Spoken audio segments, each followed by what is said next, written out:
이번 영상에선 갤럭시의 S26의 유용한 꿀팁 20가지를 소개합니다. 자, 먼저 가장 부드러운 애니메이션을 위해 가능한 가장 높은 주사율을 설정하는 것부터 시작하겠습니다. 이렇게 하려면 설정을 열어야 합니다. 이제 조금 아래로 스크롤해서 디스플레이 항목을 찾으세요. 이제 다시 아래로 스크롤해서 모션 부드러움을 클릭한 다음 반드시 적응형 모드로 선택되어 있는지 확인하세요. 이렇게 하면 최대 120Hz의 주사율을 사용할 수 있습니다. 하지만 예를 들어 배터리가 20% 이하로 떨어지면 주사율이 배터리 절약을 위해 60Hz로 내려갈 수 있다는 점을 기억하세요. 하지만 배터리가 더 많다면 그냥 적응형 모드를 선택하면 가장 부드러운 애니메이션을 경험할 수 있습니다. 이제 위쪽에는 적응형 밝기 기능이 있습니다. 저 같은 경우에는 항상 이 기능을 꺼두는데 밝기가 내 허락 없이 조절되면 정말 짜증이 나고 가끔은 그 때문에 집중이 흐트러지기도 하거든요. 그래서 저는 항상 이바나 빠른 설정 패널을 통해 밝기 수준을 직접 조절합니다. 저에게는 이게 훨씬 편하고 그래서 항상 적응형 밝기를 꺼둡니다. 물론 선택은 여러분에게 달려 있습니다. 켜두셔도 되지만 저는 항상 이 기능을 꺼둡니다. 다크 모드를 좋아하신다면 현재는 라이트 모드가 적용되어 있습니다. 여기에서 바로 선택하실 수 있습니다. 검은색 메뉴가 적용된 블랙 테마입니다. 라이트 테마보다 이걸 더 선호하시기도 하니 취향껏 선택해보세요. 여기에서 바로 선택하실 수 있습니다. 또한 다크 모드에서는 라이트 모드보다 배터리 소모가 약간 적습니다. 하지만 이 영상에서는 라이트 모드를 계속 사용할 예정입니다. 다크 모드 테마와 관련해서는 설정에서 일몰부터 일출까지 자동으로 켜지도록 예약할 수도 있습니다. 또는 사용자 지정 일정을 설정할 수도 있는데 예를 들어 밤 9시에 자동으로 다크 모드가 켜지고 아침 7시에 종료되도록 할 수 있습니다. 예를 들어 저녁에 침대에서 다크 모드를 사용하고 싶을 때 유용하죠. 화면에서 너무 많은 빛이 나오지 않게 하고 싶으실 때도 있습니다. 이럴 때 일정을 시작하실 수 있습니다. 일정이 시작되면 밤 9시에 켜지고 아침 7시에 꺼집니다. 완료를 클릭하면 일정 모드 덕분에 자동으로 켜지고 꺼집니다. 자, 이제 아래쪽에 있는 배터리로 다시 돌아가 보겠습니다. 배터리 보호 기능을 꼭 활성화하시길 강력히 추천합니다. 그 항목을 클릭하면 두 가지 모드가 있습니다. 기본 모드와 최대 모드가 있습니다. 현재는 기본 모드로 설정되어 있는데 배터리가 100%까지 충전되면 충전이 멈추고 배터리 잔량이 95%로 떨어지면 다시 충전이 시작됩니다. 또한 최대 모드에서는 사용자가 설정한 수준에서 충전이 멈춥니다. 설정한 충전 한도를 낮출수록 배터리 수명을 더 연장할 수 있습니다. 그리고 왜 이 기능을 켜는 것이 가치가 있을까요? 물론 화면에서 이에 대해 읽어볼 수 있습니다. 배터리를 오랜 시간 동안 100% 이상으로 완전히 충전된 상태로 유지하면 수명이 줄어들 수 있습니다. 다음 중 선택해 배터리 수명을 늘리고 보호하세요. 이 기능을 활성화할 가치가 있습니다. 많은 사람들이 종종 휴대폰을 충전기에 꽂아두기 때문입니다. 휴대폰이 100% 충전되어 있어도 여전히 2-3시간 정도 더 연결되어 있는 경우가 많습니다. 예를 들어 밤에 자주 이런 일이 발생하는데 예를 들어 아침 6시에 일어난다고 해도 휴대폰은 새벽 4시에 이미 100% 충전이 되었지만 여전히 배터리가 최대치에 도달했음에도 계속 충전되고 있었습니다. 이렇게 하면 휴대폰이 과열됩니다. 그리고 이것이 바로 배터리 수명이 짧아지는 이유입니다. 배터리가 단순히 과충전되기 때문이죠. 그래서 우리는 이런 상황을 피해야 합니다. 그래서 배터리 보호 기능을 켜야 하는 이유입니다. 그리고 아래쪽에는 수면 시간 보호 기능도 있습니다. 잠자는 동안에는 80%에서 충전을 멈추고 일어나기 직전에 100%까지 충전을 완료합니다. 물론 이 기능은 사용자의 습관을 학습해서 언제 잠자리에 드는지 파악합니다. 그리고 이 기능은 단순히 사용자의 시간 패턴을 학습합니다. 이렇게 하면 배터리를 안전하게 지킬 수 있습니다. 간단하죠? 자, 이제 여기 있는 엣지 패널로 넘어가 보겠습니다. 자동으로 켜져 있을 것 같긴 한데 확실하진 않아요. 그래서 수동으로 켜는 방법을 보여드릴게요. 다시 설정에 들어가서 디스플레이로 이동한 다음 아래로 스크롤해서 엣지 패널을 찾아 활성화되어 있는지 확인하세요. 이제 엣지 패널을 열려면은 화면 가장자리에서 중앙으로 밀어주세요. 그리고 여기에는 몇 가지 기능들이 있습니다. 예를 들어 AI 선택, 크리에이티브, 스튜디오, 통역기, 갤러리 등이 있죠. 엣지 패널을 편집해서 원하는 앱을 직접 추가할 수도 있습니다. 저 같은 경우에는 항상 필요한 앱들을 그 패널에 추가해서 빠르게 접근할 수 있도록 해둡니다. 예를 들어 전화 앱이나 인스타그램, 몇몇 소셜미디어, 그리고 카메라 같은 것들을 추가할 수 있죠. 좋아요. 이제 저장이 되었으니 빠르게 그 앱들을 열 수 있습니다. 엣지 패널 덕분에 모든 것이 완벽하게 작동합니다. 그래서 특정 앱을 사용 중이어도 굳이 다들 필요가 없습니다. 엣지 패널만 열어서 가장 필요한 앱들을 바로 실행할 수 있죠. 엣지 패널 자체가 정말 유용한 기능입니다. AI 선택 기능도 굉장히 유용하니 빠르게 보여드릴게요. 이제 화면의 일부를 선택해야 합니다. 간단하게 사각형이나 네모를 그리면 됩니다. 원하는 대로 하세요. 예를 들어 이 부분을 선택한다고 하면 보시는 것처럼 사각형이 나타납니다. 그리고 이제 당연히 이 영역의 크기를 수동으로 조절할 수 있고 텍스트 아이콘을 누르면 그 상자 안에 있는 모든 텍스트가 선택됩니다. 이제 수동으로 복사해서 예를 들어 메시지에 붙여넣거나 노트에 붙여넣는 등 다양하게 활용할 수 있습니다. 등등 다양한 기능 중에서 포토 어시스트가 있고 이제 이 스크린샷을 빠르게 편집할 수 있습니다. 지우개를 사용할 수도 있고 AI 덕분에 무언가를 만들 수도 있으며 프롬프트를 입력하거나 스타일을 변경할 수도 있습니다. 예를 들어 3D 튠으로 바꿀 수도 있습니다. 제가 직접 보여드릴게요.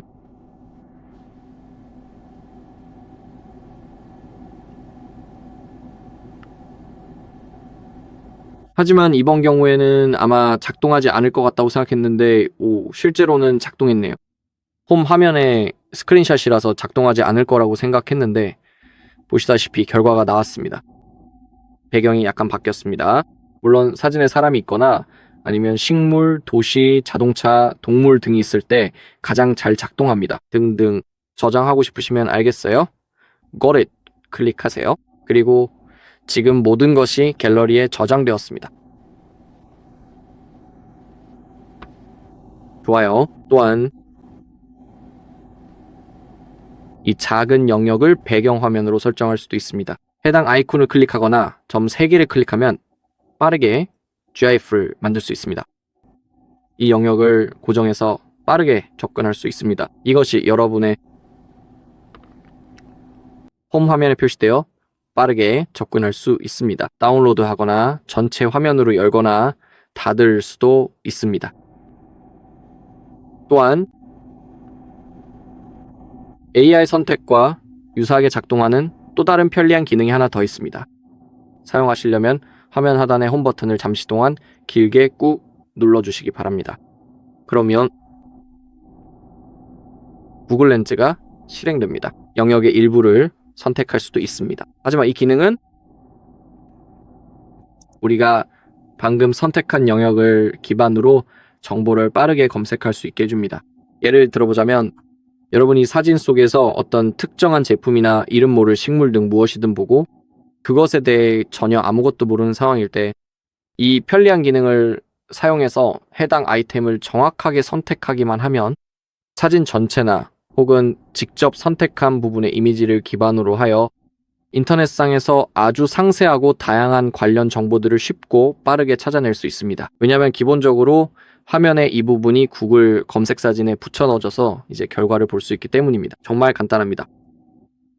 또한 정말 유용한 기능으로 홈 버튼을 길게 누르기만 하면 됩니다. 좋아요. 이제 기기에 화면 잠금 기능을 추가해 봅시다. 이것도 저에게 정말 유용한 기능이에요. 꼭 해야 하는 필수 작업과도 같습니다. 보안 및 개인정보 보호를 열고 잠금 화면을 클릭하세요.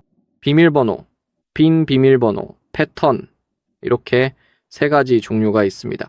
예를 들어 패턴을 보여드릴게요. 이 경우에는 최소한 4개의 점을 연결해서 패턴을 만들어야 합니다. 그냥 간단히 만들어주세요. 다시 시도하고 싶으면 재시도를 클릭하세요. 계속 진행하려면 버튼을 누르고 패턴을 다시 그려서 저장하세요. 그리고 물론 반드시 기억할 수 있는 비밀번호를 선택해야 합니다. 비밀번호를 잊어버리면 복구 모드로 기기를 초기화해야만 해요. 그리고 백업이 없다면 모든 데이터를 잃게 됩니다. 이 점을 꼭 기억하세요. 좋아요. 아래쪽에는 분실기기 보호 기능이 있습니다. 또한 매우 유용한 기능인 내 디바이스 찾기도 있습니다. 이 기능을 사용하려면 클릭해서 삼성 계정에 로그인해야 합니다. 그리고 이 기능을 사용하려면 위치 정보도 반드시 켜져 있어야 합니다.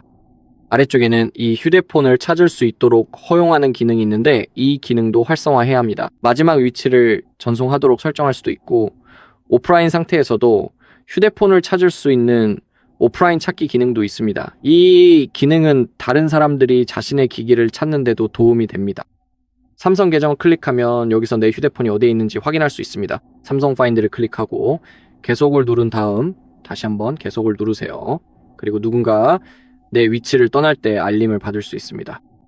예를 들어 10일에 한 번씩 허용을 클릭하고 앱을 사용하는 동안 허용을 클릭한 다음 설정으로 이동을 클릭하고 항상 허용을 선택한 후 다시 돌아가서 확인을 클릭하세요. 그리고 디바이스를 클릭하면은 이제 휴대폰 위치를 찾을 수 있습니다. 정말 유용한 기능입니다. 예를 들어 휴대폰을 잃어버리거나 도난당했을 때 사용할 수 있습니다. 자, 아래쪽에는 도난 방지 기능이 있습니다. 도난 감지 잠금, 오프라인 기기 잠금, 원격 잠금 기능이 있습니다. 도난 감지 잠금에 관해서는 어떻게 작동하는지 읽어볼 수 있습니다. 누군가가 내 기기를 가져가서 화면 잠금을 해제해버릴 때를 말합니다.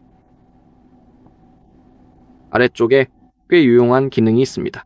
오프라인 기기 잠금은 도둑들이 기기를 훔치자마자 인터넷 서비스를 바로 꺼서 아무도 추적하지 못하게 하는 경우에 대비한 기능입니다. 이것도 정말 켜둘 가치가 있는 유용한 기능입니다. 그래서 기기가 오프라인이 되면은 화면이 자동으로 잠기고 원격 잠금은 켜져 있을 때 심카드나 eSIM이 활성화되어 있어야 작동합니다. 저는 아직 심카드를 삽입하지 않아서 이 알림이 뜨는 것입니다.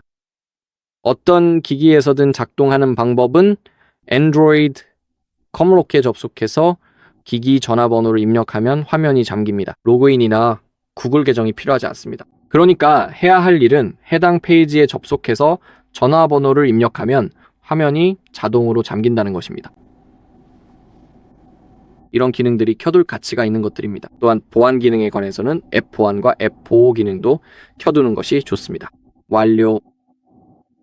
이제 앱에서 잠재적인 위협을 찾기 위해 스캔을 실행할 수 있습니다. 이런 스캔은 가끔씩 해주는 것이 항상 좋습니다. 글쎄요. 예를 들어 일주일에 한 번 정도면 충분할 것 같습니다. 좋아요. 50%입니다.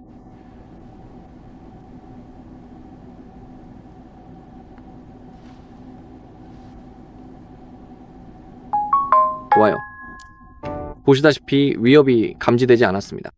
그래서 우리 기기는 완전히 안전합니다. 그리고 우리가 뭔가 문제가 있다고 걱정할 필요도 없습니다. 걱정할 필요가 없습니다.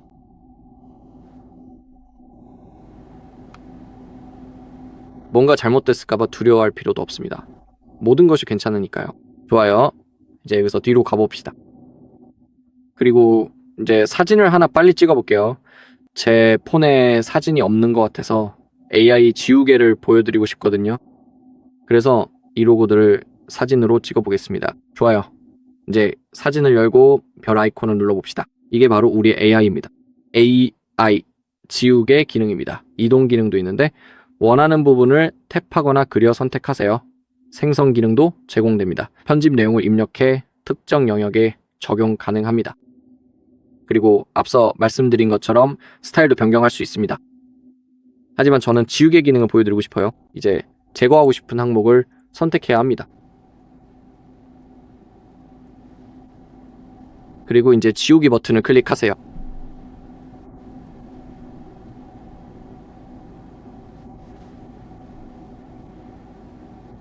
좋아요. 이제 한번 살펴볼게요. 로고입니다. 이 로고는 사진에서 성공적으로 제거되었습니다. 이번에는 생성 기능을 한번 사용해 볼까요? 변경할 내용을 설명하고 예를 들어 가운데 자동차를 추가해 보겠습니다. 그런 다음 생성 버튼을 클릭하세요. 이렇게 AI 덕분에 사진을 편집할 수 있는 기능의 간단한 예시였습니다. 짠! 이렇게 간단하게요. 저장, 복사 또는 계속 편집을 클릭할 수 있습니다. 저는 저장하고 싶어요. 이제 가운데에 멋진 자동차가 추가된 걸 볼 수 있습니다. 이건 모두 덕분이에요. AI 덕분이죠. 자, 그럼 지금부터 이제 분할 화면 기능을 직접 자세하게 설명해 드리도록 하겠습니다. 이 기능은 멀티태스킹에 정말 유용해요. 어떻게 사용하는지 보여드릴게요. 먼저 분할 화면에서 사용할 앱을 선택해 봅시다. 예를 들어 유튜브를 선택하고 그리고 또 메모 앱을 선택해 볼게요. 이제 최근 앱을 클릭한 다음 앱 중 하나를 길게 눌러 위쪽이나 아래쪽으로 이동하세요. 예를 들어 저는 메모를 위쪽에 두고 싶어요. 이제 두 번째 앱을 선택하세요. 제 경우에는 유튜브입니다. 이제 두 개의 앱이 동시에 열려 있습니다. 이제 손쉽게 멀티태스킹을 할 수 있어요. 예를 들어 이제 빠르게 메모를 할 수 있습니다. 그리고 동시에 유튜브에서 영상을 보거나 튜토리얼을 시청할 수도 있습니다. 그래서 정말 유용한 기능이에요. 정말 유용한 기능입니다.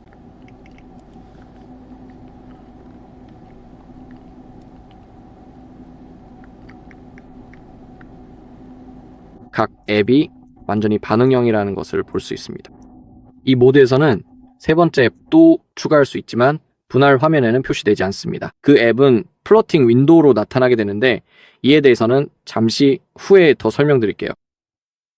디스플레이 뷰에서 사용할 수 있는 설정과 옵션에 대해 말씀드리자면 분할 화면에서 각 창의 크기를 물론 변경할 수 있습니다. 그래서 지금은 유튜브 창이 메모 창보다 더 크게 되어 있습니다. 이 버튼을 클릭하면 위치를 서로 바꿀 수 있습니다. 그리고 이 조합을 콤보로 저장할 수도 있습니다. 예를 들어 이 프리셋을 정말 자주 사용한다고 가정해 봅시다. 즉 메모와 유튜브가 이 미리 보기에서 열려있는 상태를 말이죠. 매번 수동으로 앱을 열 필요가 없습니다. 간단히 이 조합을 콤보로 저장할 수 있습니다. 앱스 엣지 패널이나 홈 화면에 추가할 수도 있습니다. 그리고 이제 보시다시피 해당 아이콘을 누르면 두 앱이 이미 분할 화면으로 동시에 열립니다. 그리고 이 작업을 수동으로 할 필요가 없습니다. 이것도 정말 유용한 기능입니다. 이제 세 번째 앱을 어떻게 추가할 수 있는지 보여드리겠습니다. 분할 화면에 말이죠. 하지만 그 전에 먼저 크롬 브라우저를 일반적인 방식으로 한번 열어보도록 하겠습니다. 자, 아주 좋습니다. 이제 잘 되었네요. 이제 분할 화면을 열어봅시다. 최근 앱에서 크롬을 길게 눌러서 가운데에 드롭하세요. 이제 세 번째 앱까지 열렸는데 이 앱은 플로팅 윈도우로 열려 있습니다. 보시다시피 완전히 반응형입니다. 그리고 인터넷도 사용할 수 있습니다. 이 창을 원하는 위치에 자유롭게 옮길 수도 있습니다. 그냥 잡아서 옮기기만 하면 됩니다. 그리고 이제 원하는 곳 어디든지 놓을 수 있습니다.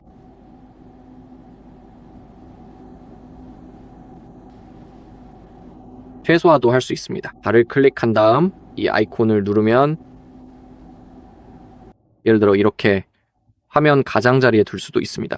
그리고 인터넷에서 뭔가를 검색하거나 확인하고 싶을 때는 여기 크롬 버튼과 아이콘을 누르기만 하면 바로 열립니다. 정말 유용한 기능이죠. 이 기능은 생산성을 높여주고 멀티태스킹도 아주 쉽게 할 수 있게 해줍니다. 자, 이제 크리에이티브 스튜디오를 한번 열어볼까요? 엣지 패널을 열고 크리에이티브 스튜디오를 클릭하세요. 좋아요. 여기에서 현재 프로젝트들을 볼 수 있습니다. 저는 아무것도 하지 않아서 프로젝트가 없습니다. 여기에는 디자인 스튜디오가 있습니다. 스티커 만들기, 초대장 만들기, 축하 카드 만들기, 프로필 카드 만들기, 그리고 배경화면 만들기를 할 수 있습니다. 여기 있는 아이콘을 클릭하면 만들고 싶은 것을 설명할 수 있습니다. 사용자가 직접 손으로 그려 넣을 수도 있으며 가지고 있는 사진을 불러와서 추가하는 것도 가능합니다. 예를 들어 이미지를 생성하거나 아니면 직접 뭔가를 그려보겠습니다.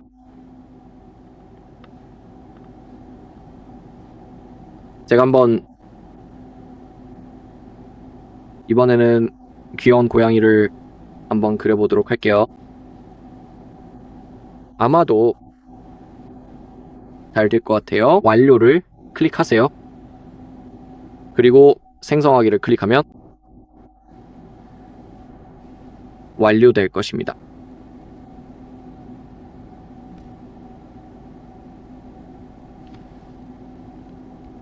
좋아요. 보시다시피 제가 그린 낙서가 활성화되었고 이렇게 사진으로 변환되었습니다. 예를 들어 여기에 더 많은 디테일을 추가할 수도 있습니다. 또는 굳이 그릴 필요 없이 원하는 것을 직접 입력할 수도 있습니다. 예를 들어 생성하기를 눌러봅시다.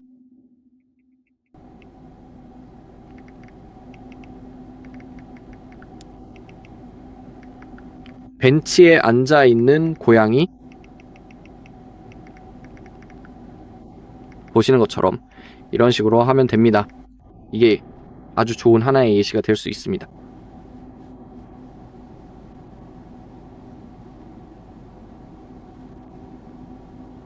좋아요. 한번 살펴보죠. 생성이 완료되었습니다. 예를 들어 한 번 더 생성을 클릭해 보세요.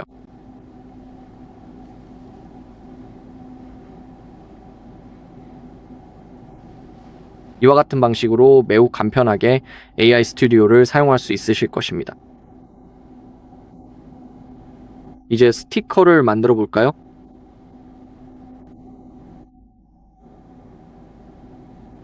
예를 들어 걔가 고양이를 쫓는 모습으로 해볼게요.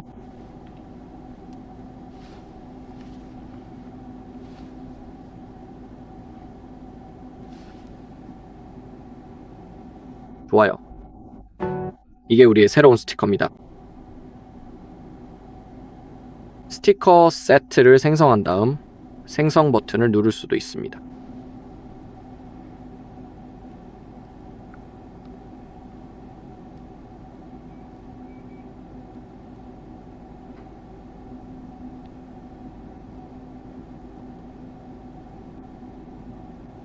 그렇게 되면 구성된 전체 세트의 스티커들이 만들어집니다. 보시다시피 각각의 스티커가 다르게 보입니다. 저장하려면 버튼을 누르세요. 그러면 지금 바로 삼성 키보드에 저장됩니다. 이렇게 맞춤형 스티커도 만들 수 있습니다. 정말 멋진 기능이죠. 좋습니다. 지금까지 간단한 예시를 보여드렸습니다. AI 스튜디오에 대한요. 이제 멋진 앱을 다운로드하는 방법을 보여드릴게요. 갤럭시 스토어에서 받을 수 있습니다. 검색 아이콘을 누르고 굿락 굿럭을 입력하세요. 다운로드 하세요. 이 앱은 삼성에서 지원하는 추가 플러그인들을 다운로드 할 수 있게 해줍니다. 그리고 그중 하나의 간단한 예시를 보여드리고 싶어요. 앱을 실행하세요. 동의하고 계속하기를 누르세요. 여기서 다운로드 할 수 있는 플러그인들이 있습니다. 제가 보여드리고 싶은 것은 One Hand Operation Plus입니다. 물론 플러그인 목록은 정말 길어요. 예를 들어 갤러리 어시스턴트의 추가 설정을 더해서 편집 등 더 많은 옵션을 사용할 수 있습니다. 등등. 그리고 예를 들어 루틴 플러스, 클락페이스, 홈앱, 테마파크 등 정말 다양한 플러그인들이 있습니다. 네, 저는 One Hand Operation Plus를 다운로드했습니다. 이게 바로 제가 보여드리고 싶었던 기능입니다. 그럼 실행해 보겠습니다. 여기 One Hand Operation Plus가 있습니다. 켜보겠습니다. 그리고 지금은 기본 제스처가 활성화되어 있습니다. 화면에서 영역을 볼 수 있는데 이 영역이 바로 스와이프나 뒤로 가기 등 제스처를 사용하는 부분입니다. 그리고 제스처가 있을 때 저희가 직접 새로운 핸들을 추가해서 사용할 수도 있고 이미 존재하는 핸들도 편집할 수 있습니다. 꼭 뒤로 가기 키, 최근 앱 키, 그리고 뒤로 가기 키일 필요는 없습니다. 왼쪽 핸들이든 오른쪽 핸들이든 선택할 수 있습니다. 예를 들어 대각선 아래로 스와이프하면 분할 화면 모드가 열립니다. 또는 예를 들어 AI 셀렉트가 실행됩니다. 혹은 스크린샷을 찍을 수도 있습니다. 간단한 예시를 보여드릴게요. 하지만 저는 지금 제 핸들을 추가하려고 합니다. 양쪽, 즉 왼쪽 핸들과 오른쪽 핸들 모두에 나타났습니다. 이제 저는 핸들의 위치를 조정할 수 있습니다. 예를 들어 핸들이 여기 아래쪽 가장자리에 있다고 해봅시다. 그리고 왼쪽 핸들의 경우 오른쪽으로 직선 스와이프하면 스크린샷을 찍도록 선택되어 있습니다. 대각선 위로도 추가해 볼게요. 예를 들어 손전등을 켜는 용도로요. 그리고 대각선 아래로는 화면을 끄는 기능으로 설정하겠습니다. 지금은 왼쪽 핸들에 대한 설정입니다. 이제 어떻게 작동하는지 보여드릴게요. 이 영역이 바로 이 제스처가 작동해야 하는 곳입니다. 이제 오른쪽으로 슬라이드 해보겠습니다. 보시는 것처럼요. 스크린샷이 찍혔습니다. 이제 대각선 위로 하면 손전등이 켜졌습니다. 다시 하면 꺼집니다. 그리고 이제 대각선 아래로 하면 화면이 꺼졌습니다. 정말 유용한 기능이에요. 저는 이 기능에 열렬한 팬입니다. 개인적으로 말씀드리자면 저는 어제까지 이 기능에 대해 전혀 몰랐어요. 어떻게 그랬는지 모르겠지만 정말 유용한 기능이거든요. 우리는 핸들을 3개까지 추가할 수 있습니다. 더 추가하는 건 불가능하지만 아시다시피 각 측면에 3개의 핸들을 둘 수 있고 각 방향마다 사용자 지정 동작을 설정할 수 있습니다. 그래서 정말 많은 단축키를 추가할 수 있어요. 그래서 저는 이 기능에 정말 열렬한 팬입니다. 이제 오른쪽 핸들에 뭔가를 추가해 볼까요? 화면 중앙으로 스와이프 하신 다음에 무엇을 선택해 볼지 확인해 볼까요?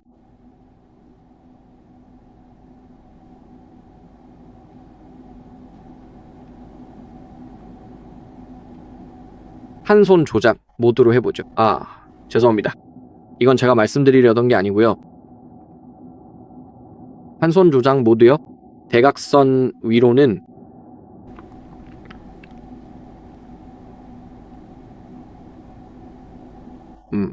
괜찮겠네요. AI 선택 기능을 대각선 아래로 설정해 볼게요.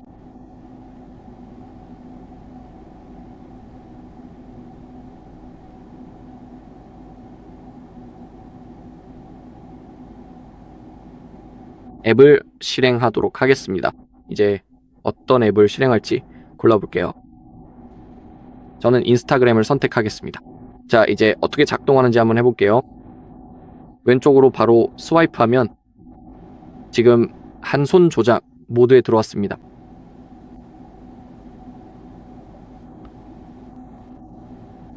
대각선 위로 스와이프하면 AI 선택 기능이 실행됩니다. 그리고 대각선 아래로 스와이프하면 인스타그램 앱이 자동으로 실행됩니다. 저는 굿럭과 이 기능에 정말 열렬한 팬입니다. 한 손 조작 기능이요? 물론 굿럭에서 제공하는 다른 기능들도 탐색할 수 있지만 저에게는 한 손 조작 플러스가 가장 흥미로운 기능 중 하나입니다. 좋아요. 이제 삼성 노트로 들어가 볼게요.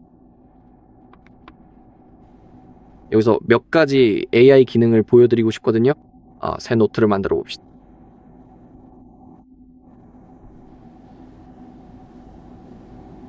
AI 기능은 바로 여기 이 버튼 아래에 있습니다.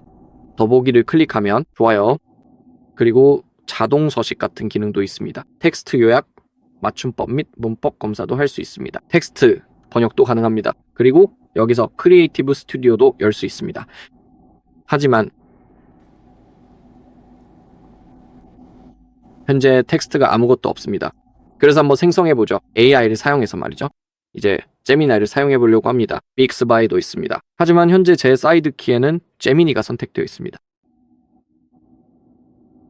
제미나이를 일상에서 어떻게 다양하게 활용할 수 있는지 지금부터 자세히 설명해 드리도록 하겠습니다. 전원키를 길게 누르세요. 제가 구글에 로그인되어 있지 않네요? 실수했네요. 그래서 빨리 해야겠어요.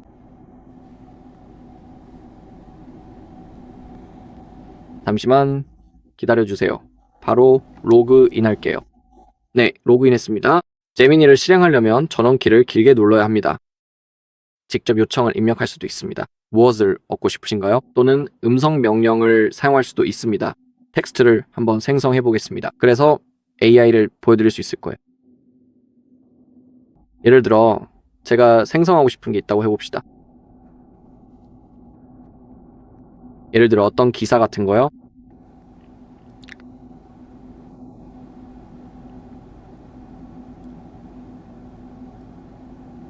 뭐에 대해 쓸지는 잘 모르겠네요.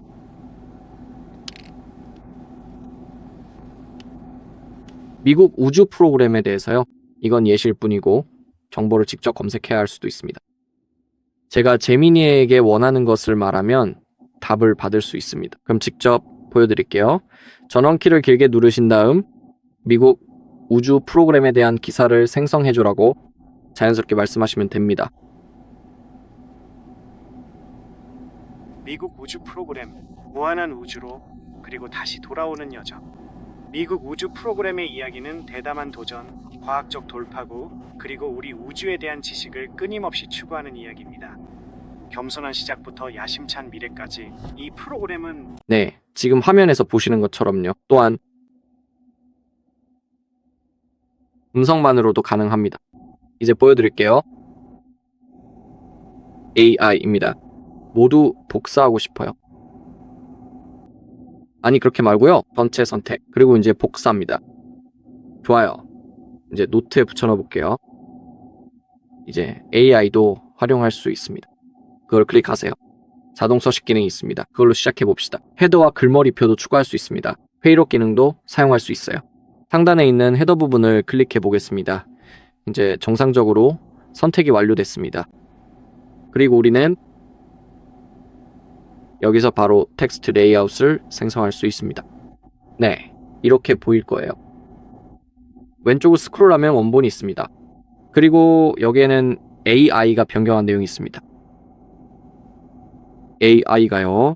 하지만 이번에는 그 페이지의 모든 내용을 선택해 봅시다. 자동 서식, 헤더, 그리고 글머리표입니다. 그리고 최대 선택을 클릭하세요. 좋아요. 이제 텍스트 레이아웃을 생성합니다. 제가 이게 마음에 든다고 해볼게요. 이거요. 바꾸기를 클릭할 수 있습니다. 그리고 현재 지금은 이렇게 보여주고 있습니다. AI가 모든 작업을 대신 해줬어요. 다음으로 텍스트를 요약할 수도 있습니다. 최대 요약 생성 선택을 해봅시다. 좋아요.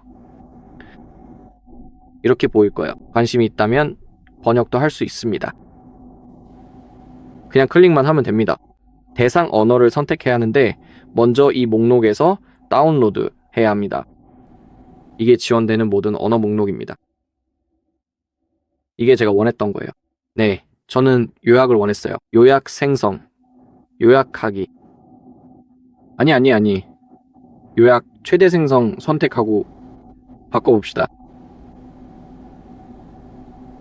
바로 이렇게요. 정말 쉬운 일이에요. 좋아요. 이제 여기 화면에 보이는 모든 항목들을 하나도 빠짐없이 전부 다 선택하도록 할게요. 왜냐하면 지금 있는 것들을 깨끗하게 다 지우고 싶기 때문이거든요. 그런 다음에 다시 원래 있었던 원본 텍스트를 그대로 복사해서 붙여넣고 싶습니다. 에이, 설마 진짜?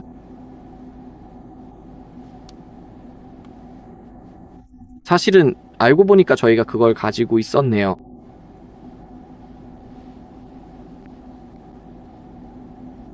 히스토리가 있어야 돼요.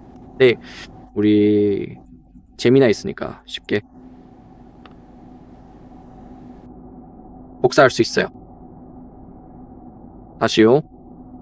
다시 붙여 넣을 수 있어요. AI로 맞춤법과 문법을 확인할 수 있지만 제 생각에는 직접 작성한 노트가 있으면 훨씬 더 잘 작동하는 것 같아요.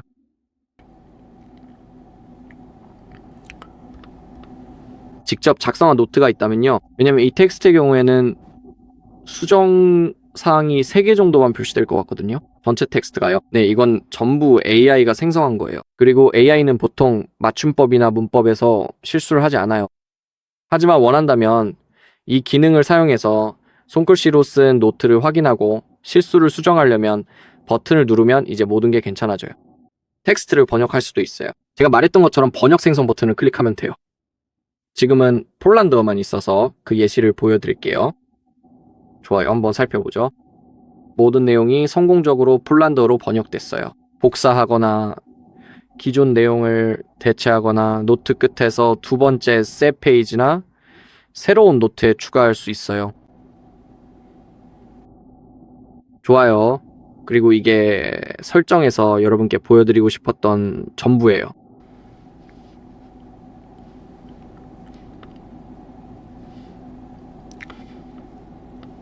네, 지금까지 노트에서의 AI 기능이었고 이제 위젯에 대해 말씀드릴게요. 위젯을 추가하는 것도 정말 유용한데 홈 화면의 빈 공간을 길게 누르고 위젯을 클릭하면 돼요. 하지만 위젯에 대해서는 따로 보여드리진 않을 거예요. 사실 그건 위젯에 관해서 제가 보여드리고 싶은 주된 내용은 그게 아니에요. 여러분께 위젯 스택을 만드는 방법을 보여드리고 싶어요. 위젯 스택을 만들려면 최소한 2개 이상의 위젯을 추가해야 하고 두 위젯의 크기가 같아야 해요. 그리고 이 스택 덕분에 스택을 이용하면 홈 화면의 공간을 절약하면서도 2개의 위젯을 동시에 사용할 수 있어요. 하지만 한 곳에서 두 위젯을 스크롤해서 오갈 수 있습니다. 그럼 시계 위젯을 한번 추가해 볼게요. 이 곱하기 이 크기를 선택해 봅시다. 추가를 클릭하세요. 이제 이 위젯을 길게 눌러주세요. 스택 만들기를 클릭하세요. 그리고 두 번째 앱, 예를 들어 크롬을 선택해 봅시다. 추가를 클릭하세요. 이제 멋진 스택이 만들어졌어요. 이제 같은 위치에 2개의 위젯이 있습니다. 이제 홈 화면의 나머지 공간도 쉽게 정리할 수 있겠죠. 스택에 위젯을 하나 더 추가해 볼게요. 한 스택에 최대 몇 개의 위젯을 넣을 수 있는지 잘 모르겠네요. 일단 3개 정도만 한 스택에 넣어 볼게요. 모드와 루틴입니다. 이제 스택에 3개의 위젯이 들어갔어요. 정말 멋진 기능이고 저도 아주 좋아합니다. 그리고 브라우저에도 갤럭시 AI가 있는데 이건 삼성 브라우저에서만 작동해요. 이 아이콘이 바로 그거예요. 행성 모양을 아래로 스크롤하고 계속하기를 클릭하세요. 다음을 클릭하세요. 다음 시작. 이제 우리는 원한다면 바로 사용을 시작할 수 있고 기본값으로 설정할 수도 있어요. 선택은 여러분에게 달려 있습니다. 그리고 이제 여기에는 AI 아이콘이 있습니다. 하지만 AI가 모든 페이지에서 작동하는 것은 아니라는 점을 알아두셔야 돼요. 제가 테스트해봤을 때 AI는 뉴스가 있는 페이지, 예를 들어 BBC, CNBC 같은 곳에서 가장 잘 작동했어요. 보통 기사나 텍스트가 많은 페이지에서요. 예를 들어 아마존에서는 페이지 번역만 가능한 옵션만 있었어요. 요약이나 번역 옵션이 있었죠. 아니요, 우리는 텍스트를 요약할 수 있습니다. 사실 제가 한번 보여드릴게요. 이번에는 날씨로 한번 시도해볼까요? 어떻게 되는지 한번 확인해 볼게요. 어떻게 작동하는지 보죠. 좋아요. 동의합니다. 이제 별 아이콘을 클릭해 봅시다. 확인을 클릭하세요. 네, 하이라이트를 읽어주거나 텍스트를 요약할 수 있네요. 바로 이렇게요. 복사도 할 수 있고 번역도 할 수 있습니다. 전체 페이지를 번역할 수도 있어요. 자동 감지. 다시 폴란드어로 번역하고 싶어요. 왜냐면 그게 제가 다운로드한 유일한 언어이기 때문이에요. 하지만 보시다시피 모든 것이 이미 폴란드어로 번역되어 있습니다. 그래서 모든 기능이 완벽하게 작동합니다. 그렇죠? 마지막 AI 기능은 하이라이트를 소리 내어 읽어주는 거예요. 지역, 국가, 그리고 전 세계 1일 일기예보 AQWeather에 따르면 미국 전역에서 중부와 동부 지역의 12개 이상의 주에 심각한 기상현상에 영향을 미칠 것으로 예상됩니다.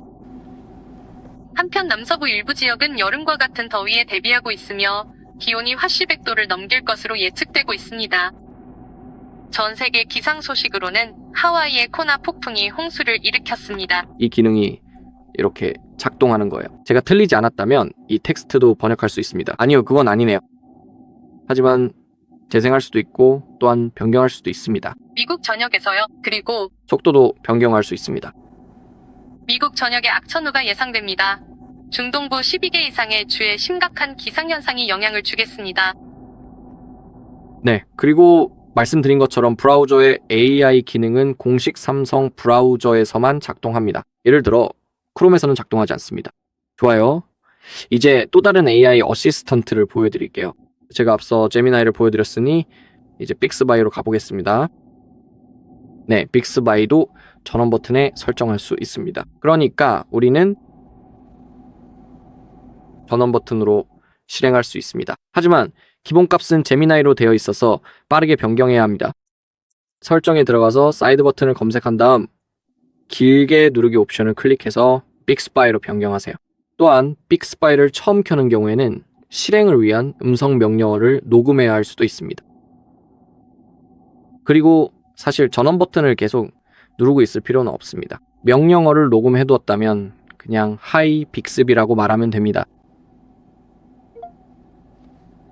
보시다시피 이렇게 실행이 됩니다. 그래서 제미나와 비슷하게 작동합니다. 우리는 인터넷에서 정보를 검색할 수 있습니다. 휴대폰에서 어떤 작업을 하라고 명령할 수도 있습니다. 예를 들어 특정 앱을 열거나 알람을 설정하거나 알림을 추가하는 등 다양한 일을 시킬 수 있습니다. 간단한 예시를 보여드릴게요. 하이 빅스비. 오후 6시에 알람을 설정하고 이름을 장보기로 해줘. 내일 오후 6시에 장복이라는 이름으로 알람을 설정했습니다. 22시간 20분 후에 울릴 예정입니다. 네, 빅스비가 알람이 설정되었다고 말하네요. 확인해 봅시다. 그리고 보시는 것처럼 장보기 3월 15일 일요일 오후 6시 모든 것이 성공적으로 설정되었습니다. 다른 것도 한번 시도해 볼게요. 하이 빅스비. 저는 지금 바르샤바 시내 중심에 있어요. 공항까지 가는 길을 알려줄 수 있나요? 바르샤바 시내 중심에서 공항까지의 길 안내를 위해 구글 지도 앱을 열고 있습니다.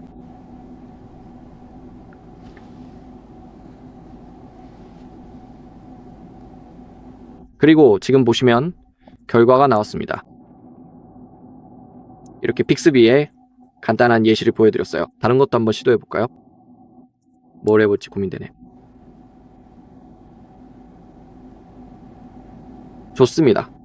하이빅스비 제가 나중에 마트에 가서 장을 좀 봐야 되니까요.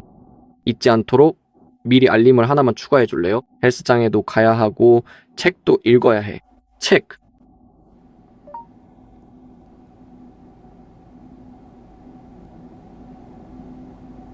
알림 앱에 알림 권한이 꺼져 있어서 알림을 생성할 수 없습니다. 설정 메뉴에서 권한을 켜주세요. 좋아요. 그럼 그렇게 해볼게요. 알림 앱에 권한을 부여해야 해요. 그래서 이번에는 수동으로 해보겠습니다. 앱을 클릭해야 합니다. 이제 다음으로 알림 앱을 찾아보겠습니다. 알림 권한을 허용해 주시길 부탁드립니다. 그리고 모든 권한을 허용해야 합니다.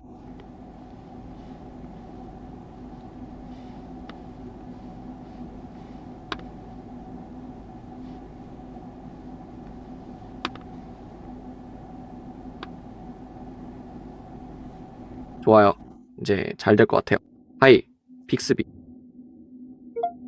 알림 앱에 3가지 활동이 포함된 알림 하나를 추가해줘. 식료품점에서 장을 보고 헬스장에 가서 운동을 하고 책을 읽는 일과야. 장을 보고 헬스장에 가고 책을 읽는다는 알림을 추가했어요. 이제 한번 확인해 봐야겠네요. 추가되었습니다. 이제 알림 앱으로 이동해서 직접 확인해 봅시다. 알림 검색 버튼을 누르고 계속 진행합니다.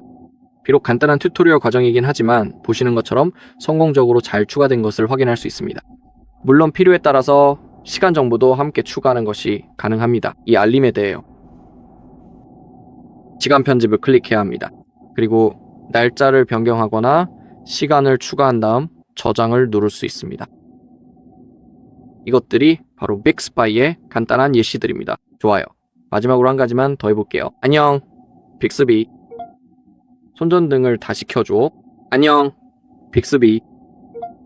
손전등을 켜줘. 손전등을 켰어요. 이제 그만 꺼주세요. 손전등을 껐어요. 보시다시피 잘 작동했습니다. 좋아요. 이제 AI 배경 화면으로 넘어가 볼게요. 설정에서 배경 화면 및 스타일로 들어가세요. 배경 화면 변경을 클릭하고 AI로 만들기를 선택하세요. 홈 화면과 잠금 화면입니다. 그리고 이번에는 생성형으로 해볼게요.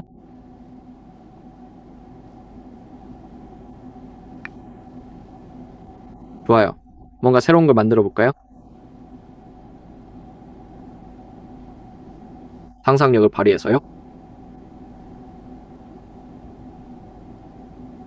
여기에서요, 우리가 추가할 수 있습니다.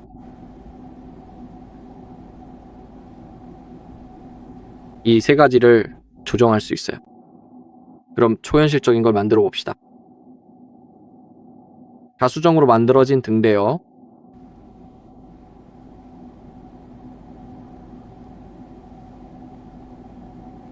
다수정으로요. 산호색과 황갈색 톤으로요. 산호색과 황갈색으로요. 좋아요.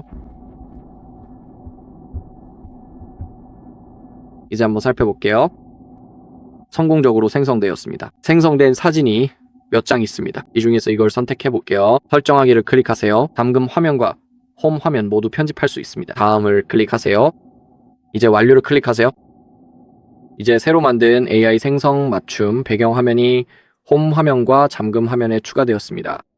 완벽하게 잘 작동했어요. 또한 크리에이티브 스튜디오도 사용할 수 있습니다. 배경화면 만들기를 클릭하세요. 이제 배경화면에 원하는 내용을 설명해 봅시다. 예를 들어 기사 한 명이 앞에 서 있는 모습이라고 해볼게요. 웅장한 중세시대의 성, 바로 앞에 위치해 있습니다. 생성하기를 클릭하세요. 물론 원하는 어떤 것이든 입력할 수 있습니다.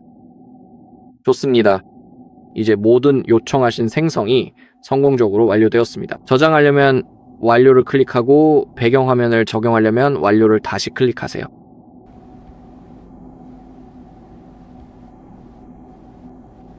네, 이렇게 AI로 사진을 만드는 방법이었습니다. 또한 날씨 기능도 있습니다. 제가 시간에 따라 사진이 어떻게 바뀌는지 보여드릴게요. 그리고 날씨 기능은 낮에 찍은 다른 사진들과 함께 사용할 때 가장 잘 작동합니다. 안타깝게도 저는 낮에 찍은 사진이 없어서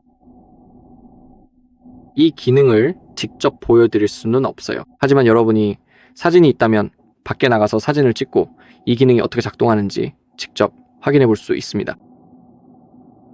좋아요. 이제 마지막으로 보여드리고 싶은 것은 데이터 백업을 만드는 방법입니다. 몇 분만 투자하면 이 작업을 할 수 있습니다.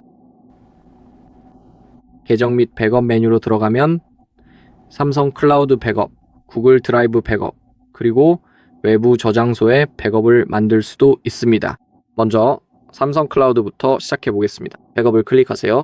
이 기능을 사용하려면 삼성 계정에 로그인해야 합니다. 물론이죠. 그리고 이제 사진이 아니라 어떤 항목을 복사할지 선택하세요. 예를 들어 제 경우에는 메시지, 통화기록, 시계 설정, 그리고 연락처 정도를 선택하겠습니다. 원하는 모든 항목을 선택했다면 지금 백업을 클릭하세요. 좋아요. 그리고 완료를 클릭하세요. 이제 저장되었습니다. 우리 계정의 삼성 클라우드에 저장된 거죠. 구글 백업도 있습니다. 정말 유용한 기능이죠. 좋아요. 백업을 만들기 위해 플레이스토어로 이동해서 구글 포토를 업데이트해야 합니다. 그래서 업데이트가 완료될 때까지 기다려야 합니다.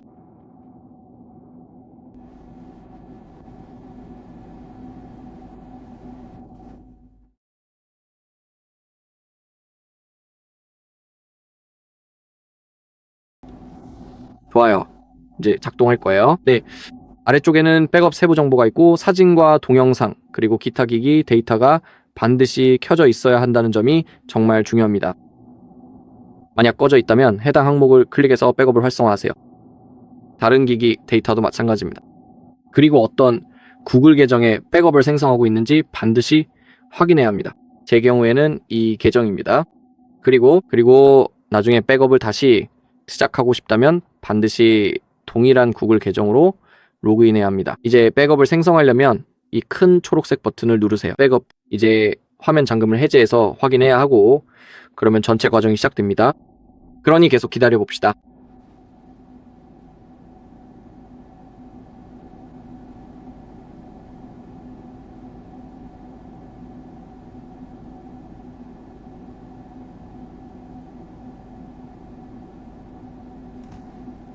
좋아요. 여기 작은 원이 나타난 걸 볼 수 있는데 천천히 채워지고 있습니다. 기본적으로 이 원이 사라지면 백업이 성공적으로 생성되었다는 뜻입니다. 그리고 모든 것이 제대로 진행된다면 화면 하단에 알림도 표시됩니다. 그러니 과정이 끝날 때까지 계속 기다려 봅시다.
좋아요.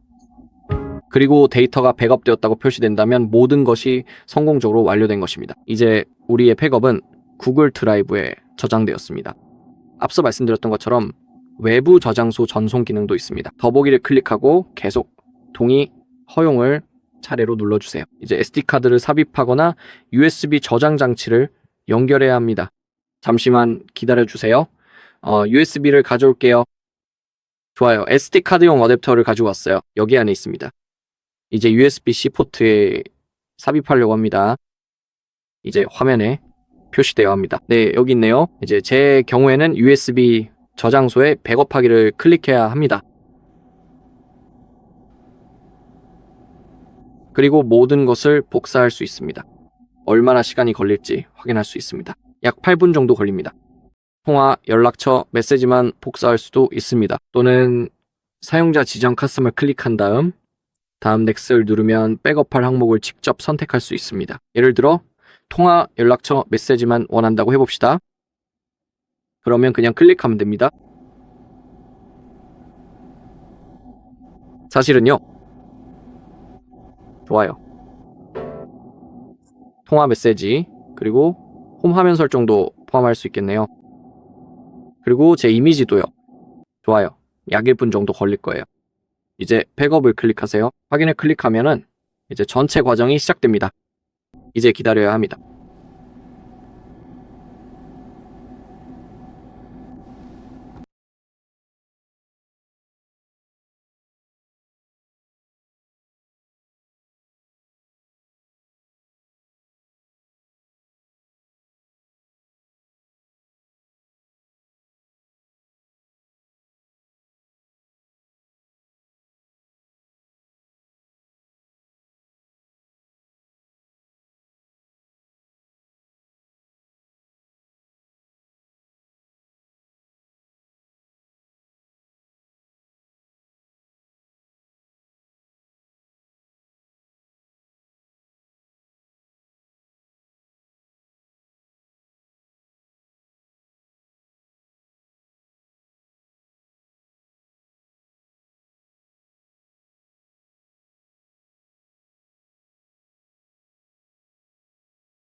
좋아요. 백업 결과가 나왔습니다. 110개의 항목이 복사되었습니다. 이제 다음을 클릭하세요. 완료를 클릭하세요. 이제 모든 것이 성공적으로 저장되었습니다. 좋아요. 제가 보여드리고 싶었던 모든 것을 다 보여드린 것 같습니다. 물론 다른 기능들도 있지만 제 개인적인 의견으로는 가장 흥미로운 것들을 보여드렸다고 생각합니다. 관심이 있으시다면 예를 들어 테마를 변경할 수도 있습니다. 일부 테마는 결제가 필요합니다. 보시다시피 아이콘도 사용자 지정 아이콘으로 변경할 수 있습니다. 항상 켜짐 디스플레이도 마찬가지입니다. 실제로 사용자 지정 스타일 등 다양한 기능이 있습니다. 한 손 조작 모드에서도 뭔가 있을 수 있습니다. 제 실수네요. 구나골럭께서는 제가 보여드리는 걸 깜빡한 기능이 더 있습니다. 하지만 아닌 것 같네요. 사실 리마인더도 보여드렸습니다. 추가할 수 있습니다. 다른 리마인더 모드와 루틴도 추가할 수 있습니다. 이것도 정말 멋진 앱이고 루틴이라는 추가 플러그인을 다운로드할 수 있습니다. 또한 이 앱에 더 많은 기능을 추가할 수 있습니다. 아마도요, 모드와 루틴이 어떻게 표시되는지 빠르게 보여드릴게요. 여기 있습니다. 이걸 클릭하면 모든 모드를 바로 여기서 볼 수 있습니다. 물론 새로운 모드도 추가할 수 있습니다. 직접 루틴을 추가할 수도 있습니다. 잠깐, 내가 뭘 한 거지?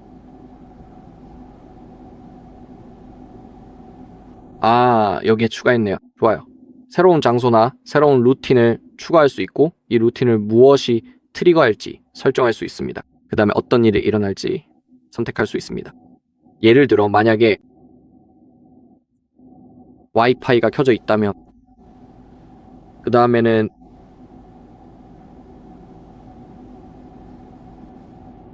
예를 들어 소리와 진동, 사운드 및 미디어 볼륨을 설정할 수 있습니다. 볼륨은 변경하지 마세요. 예를 들어 완료를 클릭하세요. 저장을 클릭하세요. 완료를 클릭하세요.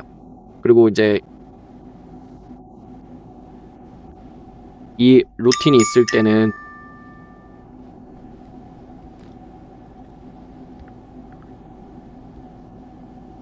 우리가 이 루틴을 사용할 때는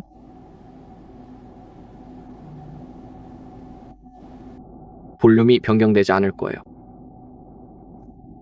좋아요. 이번 영상은 여기까지입니다. 시청해주셔서 감사합니다. 이 영상이 도움이 되셨다면 좋아요와 댓글, 구독 부탁드립니다.